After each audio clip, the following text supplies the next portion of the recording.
मित्रों नमस्कार। एपी ज्ञान गंगा में आप लोगों का स्वागत है। जैसे कि पिछली कड़ी में हम लोग परमाणु संरचना के बारे में अध्ययन कर रहे थे, तो उसके पहले 2 वीडियो पढ़ चुके हैं। आप छोटी जानकारियों को उसको आप देख सकते हैं।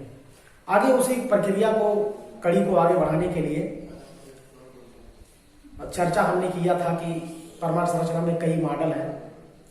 उन मॉडलों पर सूक्ष्म हम चर्चा करेंगे।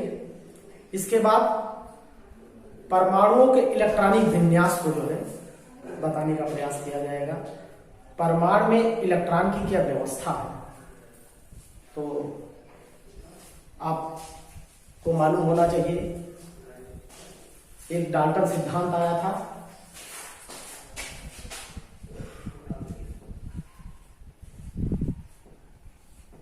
डाल्टन का परमाणु सिद्धांत।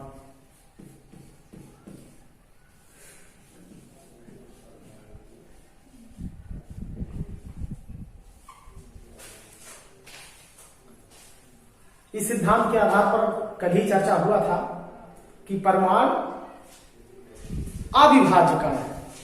प्रत्येक पदार्थ सूक्ष्म तत्वों से मिलकर के बना है, जिसे तोड़ा नहीं जा सकता है।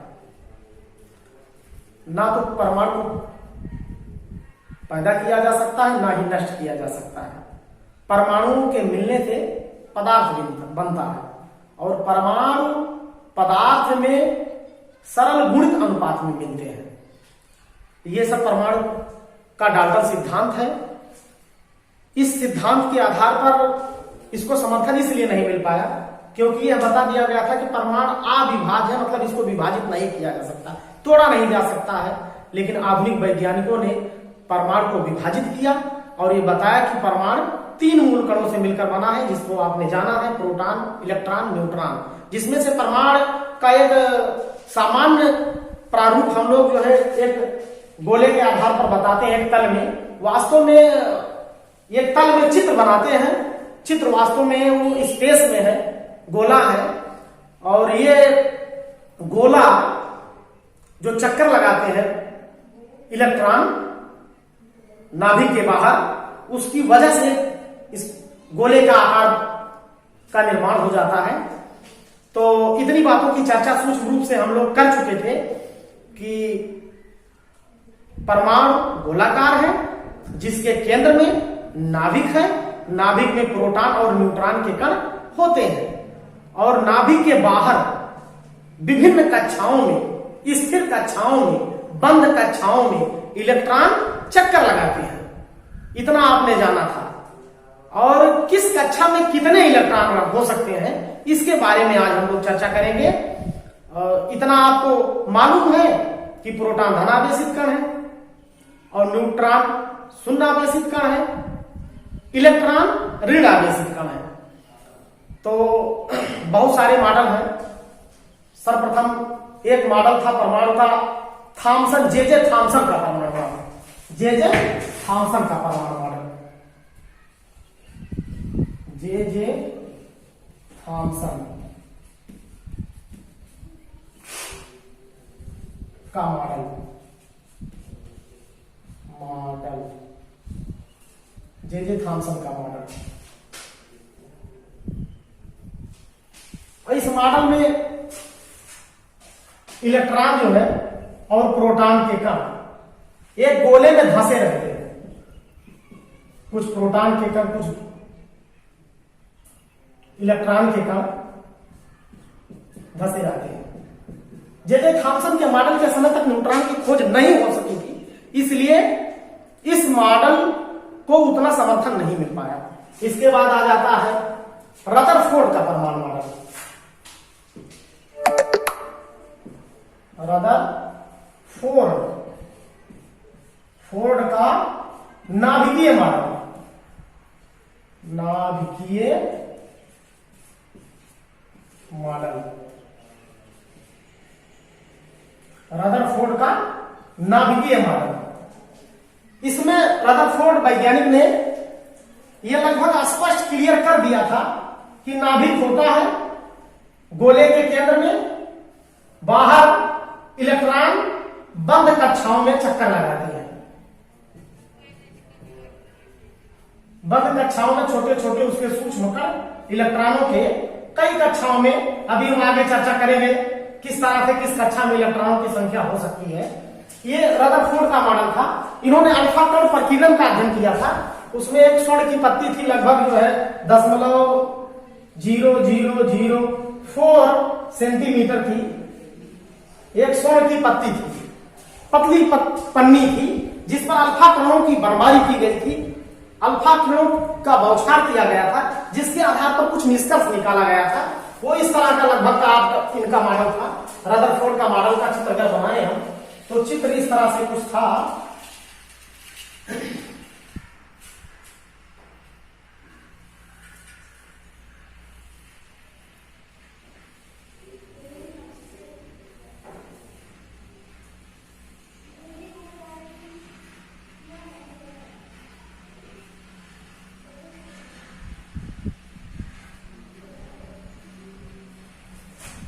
इसमें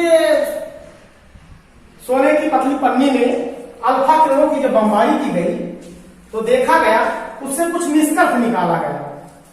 कुछ किरणें इस तरह से थी जो पन्नी को भेद करके सीधा निकल गई, पन्नी को भेद करके सीधा निकल गई। इससे यह बात साबित होता है कि परमाणु का अधिकांश भाग रिक्त है, अधिकांश भाग रिक्त है, और कुछ कण नाभिक के पास से जो कण गए वो कण, नाभिक के पास से जो कण गए, न्यूट्रॉन ही दिखा दिया जाए, यह न्यूट्रॉन और प्रोटॉन के धनावेश इसमें थे, न्यूट्रॉन और प्रोटॉन के धनावेश थे।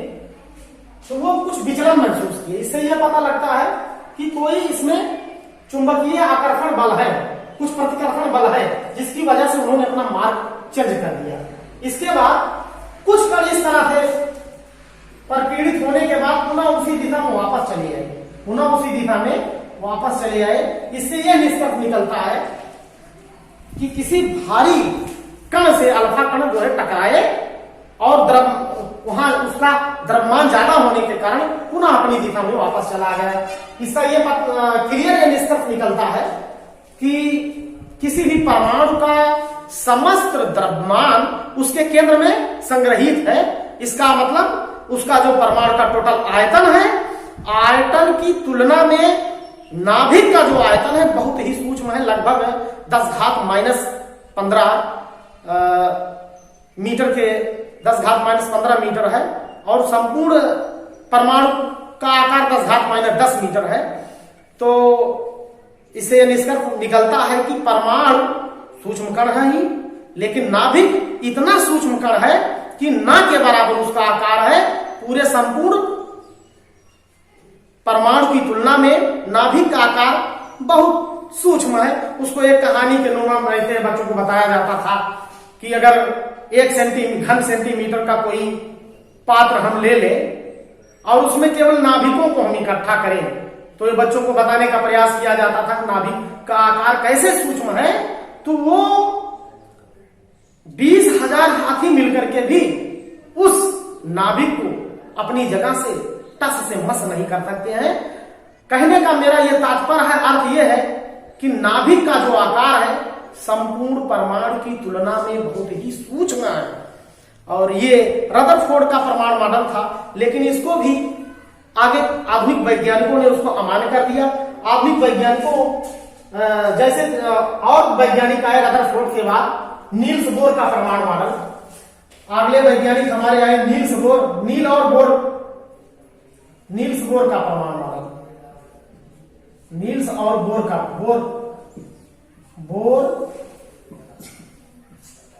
मॉडल, नील्स बोर का मॉडल। इसमें इन्होंने इलेक्ट्रॉन की जो व्यवस्था है लगभग गोलाकार, तो उन्होंने कहा ही, साथ में इन्होंने ये बताया कि इलेक्ट्रॉन की जो ऊर्जा है, एनर्जी है जो उसकी, वो एक निश्चित कक्षाओं में उनकी एनर्जी घटती बढ़ती नहीं है।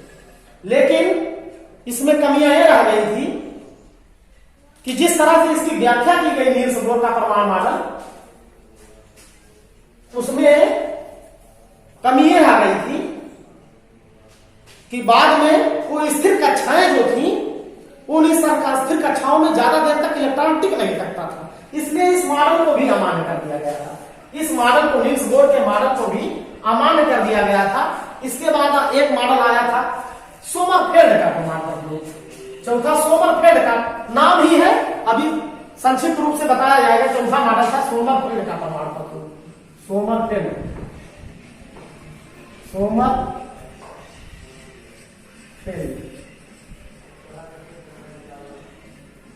सोमरफेल्ड का परमाणु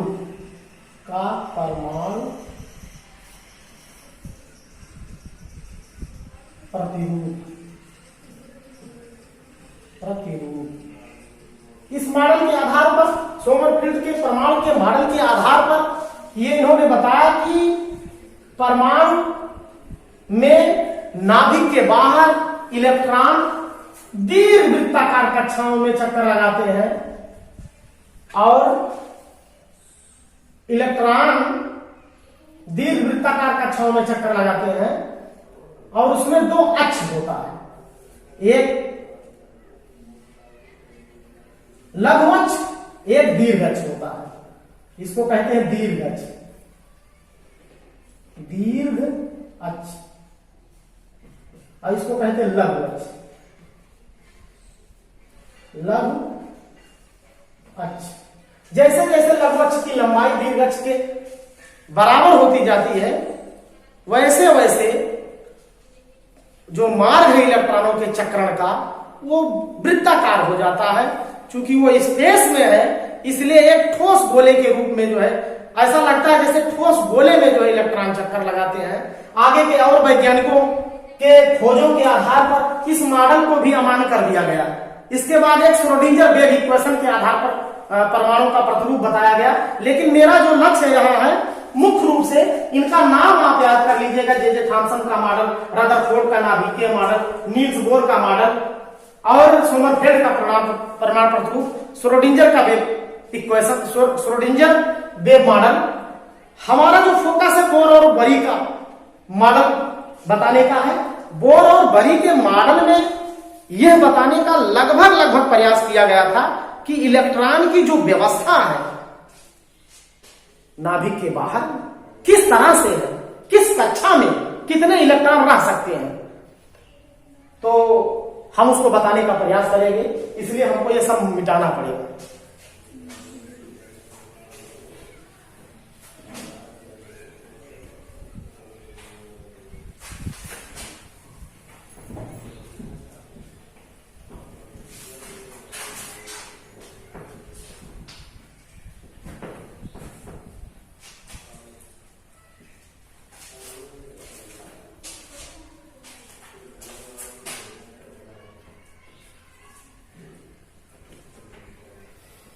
इलेक्ट्रॉनिक विन्यास, इलेक्ट्रॉनों का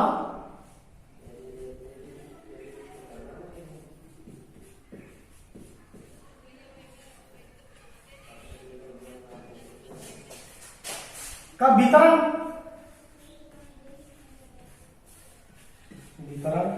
विन्यास।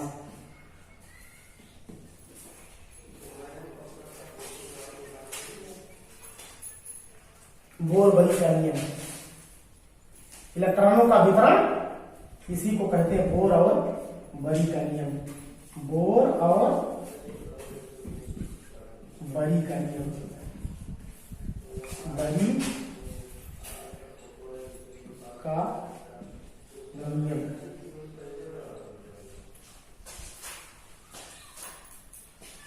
बोर और बरी का जो नियम है, उस नियम के आधार पर यह स्पष्ट रूप से बताया जा सकता है कि किस कक्षा में कितने इलेक्ट्रॉन रह सकते हैं। 4 नियम है, याद कर लेना चाहिए। अगली कक्षाओं में बार बार ये मिलता रहेगा।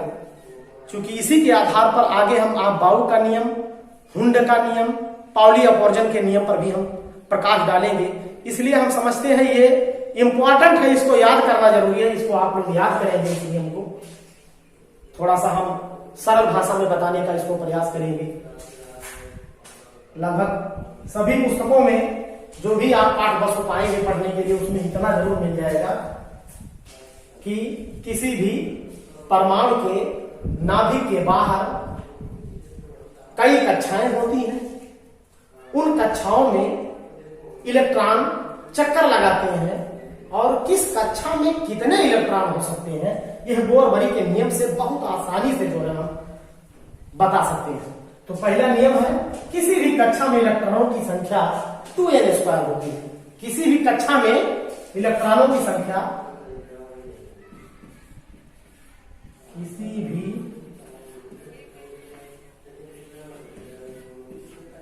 कक्षा में इलेक्ट्रॉनों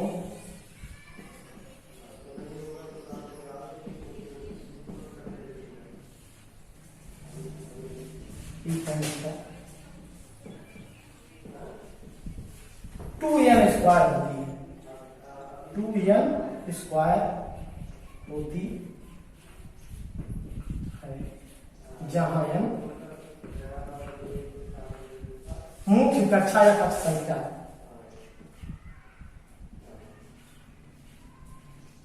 मुख्य कक्षा या कक्ष संख्या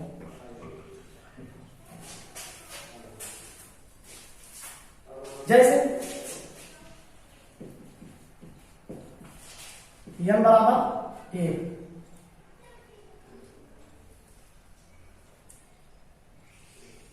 पहली कक्षा।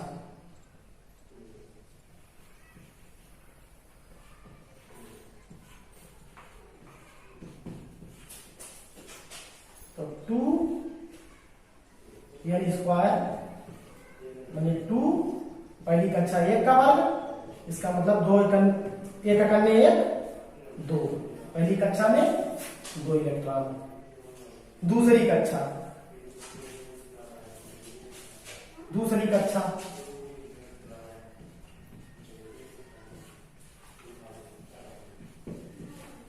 2n²,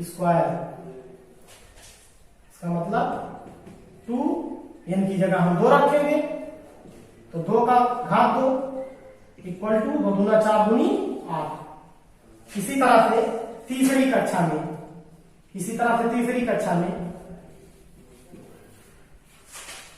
कक्षा में 2 गुणे 3 का वर्ग बराबर 3 का 9 दूनी 18 इलेक्ट्रॉन हो सकते हैं। अधिकतम इलेक्ट्रॉन 18 हो सकते हैं।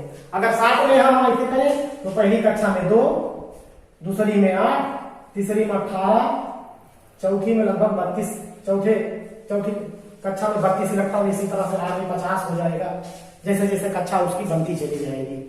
तो ये हमारा प्रथम नियम है। इससे ज्यादा इलेक्ट्रॉन किसी भी कक्षा में नहीं हो सकता है। इससे ज्यादा इलेक्ट्रॉन किसी भी कक्षा में नहीं हो सकता। इसको जानने के लिए हम लोग ये प्रयास हम लोग याद रखते हैं 2n², जहां n कक्षा की संख्या है, मुख्य कक्षा है। वास्तव कक्षा में 8 और उसके अंदर वाली कक्षा में 18 इलेक्ट्रॉन हो सकते हैं। दूसरा नियम। और तीसरे नियम के अनुसार यह आवश्यक नहीं है, यह आवश्यक नहीं है कि इलेक्ट्रॉनों की संख्या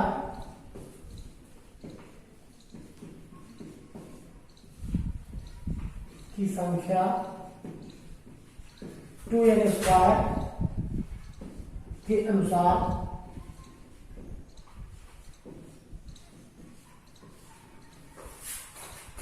ही प्रत्येक कक्षा में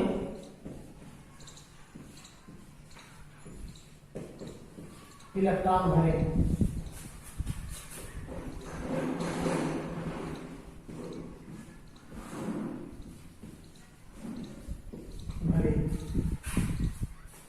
वस्तुतः जब किसी कक्षा में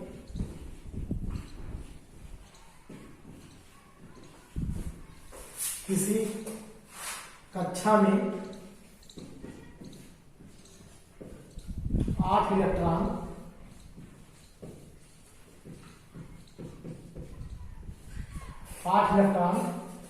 हो जाता है तो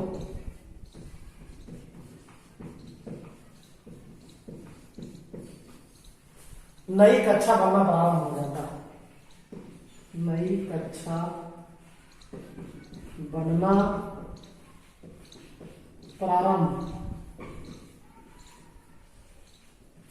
हो जाता है।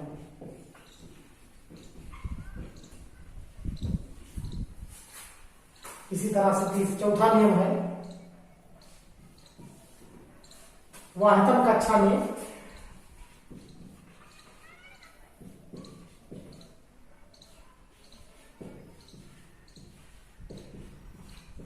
में दो इलेक्ट्रॉन और उसके अंदर वाली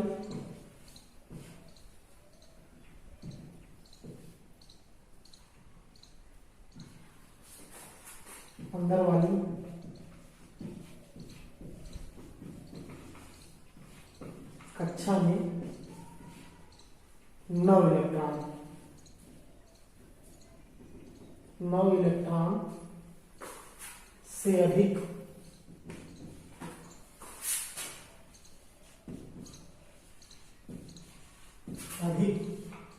इलेक्ट्रॉन तब तक नहीं हो सकते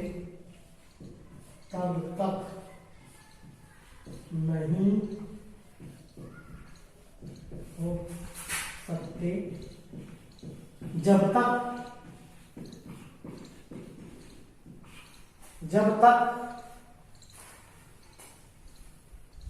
बाहर से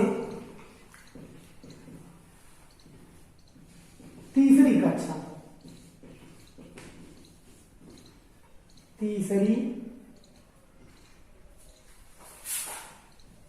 कक्षा में इलेक्ट्रॉनों की संख्या 2n² के अनुसार पूरी न हो जाए।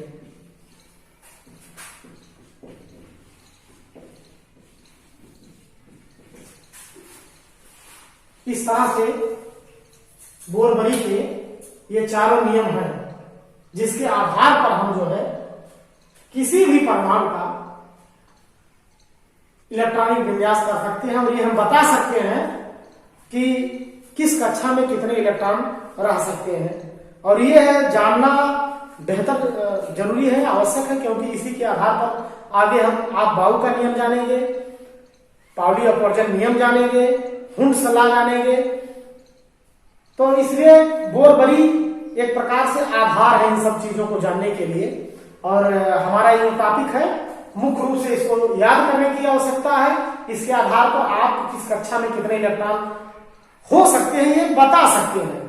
लेकिन और आप बेहतर ढंग से समझने के लिए हम आप लोगों को श्रोडिंगर वेव इक्वेशन पर थोड़ा सा फोकस डालेंगे और आने वाली परमाणु संरचना के इलेक्ट्रॉनिक विन्यास पर एक वीडियो आपका और अतिरिक्त डालना पड़ेगा, जिससे पूरे चैप्टर को हम कवर कर सकें। और उसमें हम पाउली अपवर्जन नियम, हुंड का नियम और जितने प्रकार की क्वांटम संख्या है, जैसे दिगंशी क्वांटम संख्या, स्पिन क्वांटम संख्या, चक्रण क्वांटम संख्या, यहां तक कि कक्षक ऑर्बिटल के बारे में भी बेहतर ढंग से आप लोगों को यह वीडियो उपलब्ध कराया जाएगा। चैनल से जुड़े रहिए, जिससे आप लोगों को आसानी से सारे वीडियो उपलब्ध हो सके। एक अपना प्लेटफॉर्म है एपी ज्ञान गंगा के चैनल पर, ये सारी चीजें आपको एक अपना चैनल है, इस पर मिलेगा और बहुत सारी चीजें, गुणवत्ता भरी चीजें आप उपलब्ध करवाई जाएंगी। जैसे जैसे हम लोग अभी ट्रायल चल रहा है, लेकिन यह है कि इसको बहुत बेहतर ढंग से बेहतर शिक्षा देने का प्रयास किया जाएगा। इसमें कोई शक कर गुंजाइश नहीं रखेंगे हम लोग। जितना विज्ञान और गणित और अंग्रेजी, यहाँ तक कि लगभग सभी विषयों कंपटीशन की परीक्षाओं को भी कवर किया जाएगा, जिससे एक ही चैनल पर सारी चीजें उपलब्ध हो जाए। धन्यवाद, नमस्कार।